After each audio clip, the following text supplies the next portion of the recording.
Good afternoon. I'm Mary Horton with this Franciscan Beat news brief.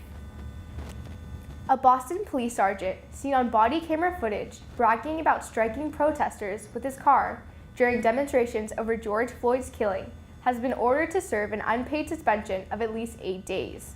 A police spokesperson said an internal investigation concluded that Clifton McHale's statements were, quote, unbecoming of a police officer.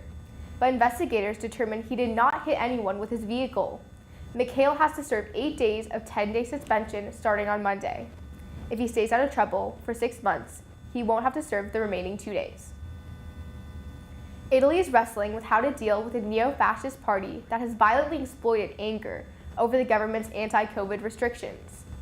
After a mob of protesters destroyed a union headquarters in Rome, security officials on Wednesday were mapping out new strategies to prevent more violence this weekend. On Friday, Italy is expanding the use of its Green Pass, which shows a person's vaccination status, to make it mandatory for employees who want to enter their offices. Unions back that as a way to make workplaces safe.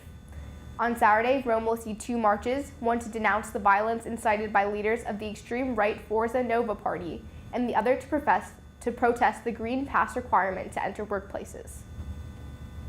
Hollywood's Captain Kirk, 90-year-old William Shatner, has blasted into space and safely returned to Earth in a convergence of science fiction and science reality.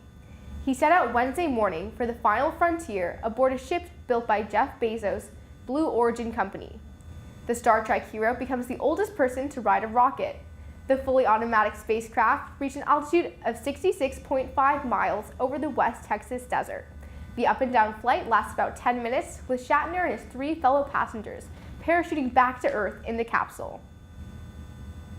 Excite and Student Government have announced their first ever Wisconsin Fest this upcoming Saturday, October 16th at 5 p.m. in the Piazza.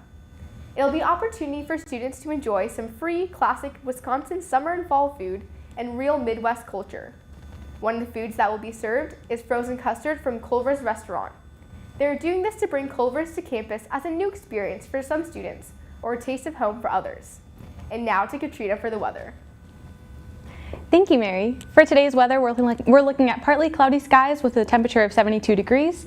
Tonight, the temperature will drop to 56 degrees and it will remain partly cloudy. That's all for the weather today. Back to you, Mary. Thanks, Katrina. I'm Mary Horton with this Franciscan Beat news brief. Stay vibey, Steubenville.